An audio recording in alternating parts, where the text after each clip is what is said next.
எது இருக்கோ இந்த சின்ன வயசு ஊதி ஊதி பெருசாகிறதுல ஊடகங்கள்லாம் பெருசா இருக்கு. முதல்ல நியூஸ் தமிழ் உங்க ரிப்போர்ட்டர் அடின்னு அடிச்சாங்க. யாரு? திமுக அடின்னு அடிச்சாங்க. யார் அடி? கேமராமேன் அடிச்சாங்க. அடி வாங்கினவரோட விடல.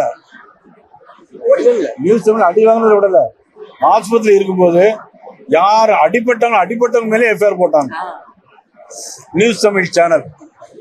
ஆனா நீங்க இது எங்களுக்குள்ள அண்ணன் தம்பி, எந்த பிரச்சனையும் கிடையாது.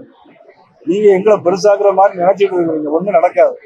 முதல்ல ஊடகங்களை அடிக்கிறவங்கள, இந்த கட்ட பஞ்சாயத்து பேசுறவங்கள இதெல்லாம் கண்டிச்சு ஊடகங்கள் ஒரு பெரிய இமேஜை கிரியேட் பண்ணுங்க. நாட்டுக்கு நல்லது செய்ய வேண்டிய பொறுப்பு 4வது அதிகாரம் ஊடகங்களுக்கு மட்டும்தான் இருக்கு.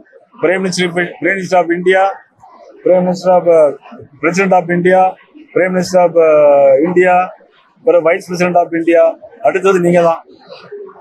ஊடகங்கள் தான் மிகச்சிறந்த அதிகாரம். இந்த அதிகாரத்தை பயன்படுத்தி நல்லாட்சி மலர்வதற்கு கோவை ஊடக நண்பர்கள் முயற்சிக்க வேண்டும் என்று அன்போடு கேட்டுக்கொள்கிறேன்.